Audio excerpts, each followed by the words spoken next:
Stay cool. This is a THORnews presentation. THORnews presents Hit the Button, Baby.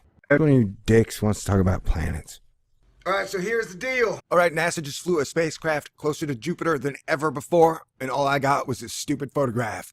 No, seriously, it's been like 7 weeks since I made my Juno Jupiter videos. I was all excited, taking the blue pill, being like, yay, Jupiter, we're going by there with a spacecraft. Jupiter's a fascinating planet, especially in comparison to Mars, which has 60 robots around it, and all we get is red pictures of dirt. Jupiter has tons of awesome moons, is a mystery within itself, is giant, has a magnetosphere almost as powerful as the sun, and I, with my own eyes, have seen lightning storms come out of Jupiter. So I was super duper all excited, but then 7 weeks later, and I'm like, what the hell, man? Why have we only gotten one photograph? And I know some apologists will be like, well, it takes a long time to download the data, or it takes a long time to vet the data.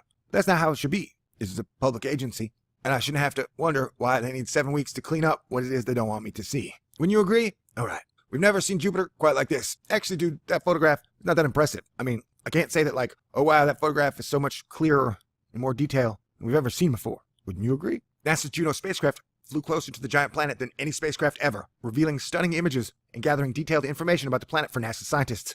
The record-breaking mission was launched 5 years ago, and the spacecraft has traveled 1.8 billion miles from Earth just to reach Jupiter's orbit. In its greatest moment, Juno flew about 2,600 miles above Jupiter's swirling clouds, closer than any spacecraft has ever flown near the dangerous planet. And instead of giving us wonderful 4K video of this event, we've gotten one singular photograph.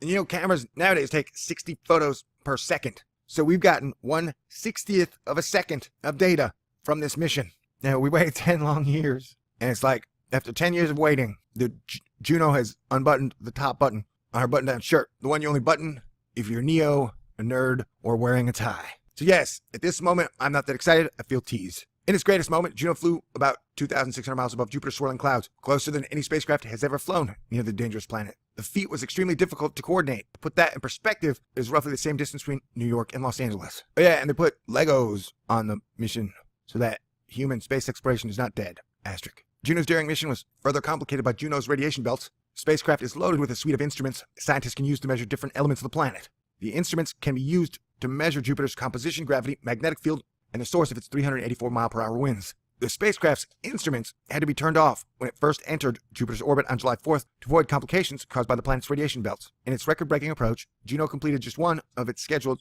36 orbital flybys. NASA plans to release even more detailed photos of Jupiter's north and south poles at a later date, not to be determined or mentioned here in this article. You can just guess, cross your fingers, and pray. Given the billions of miles between Earth and Jupiter, it will take days for those images to be downloaded to mission control. So you tell me it took 7 weeks to download one photograph? I doubt that. I mean, I know it takes a long time to download the data, but I think we got more data from the Pluto mission faster, and it's twice as far away. Scientists around the world are anxiously waiting to see what the spacecraft digs up. There's also some unusual cargo aboard the spacecraft. Titanium Lego models of Galileo Galilei, the goddess Juno, and her husband Jupiter were included inside the spacecraft, along with a plague dedicated to Galileo. Oh my god, NASA put a plague on Jupiter? Why would you do that? Oh, plaque. Sorry about that. Unfortunately, the Lego figures may never return home. Why'd you say may? It's like there's a chance this thing's gonna come back to us, or if like Jupiter gets pissed off, it's gonna eat the thing and then spit it at us? That don't make no sense. Anyway, overall, the output has been disappointing. They should have at least prepared us like, hey, you're gonna have to wait 3 months to get anything good except for one sad photo of Jupiter. But whatever. I guess the people who don't like NASA win this round. Still, I'm gonna hold out hope for some awesomeness. Asterisk. Alright, God bless everyone. Peace out. Just let it in. Stay cool. This is a THORnews presentation. THORnews presents Hit the Button, Baby. Everyone of you dicks wants to talk about planets. Alright, so here's the deal. Alright, NASA just flew a spacecraft closer to Jupiter than ever before, and all I got was this stupid photograph. No, seriously, it's been like 7 weeks since I made my Juno Jupiter videos. I was all excited, taking the blue pill, being like, yay, Jupiter, we're going by there with a spacecraft.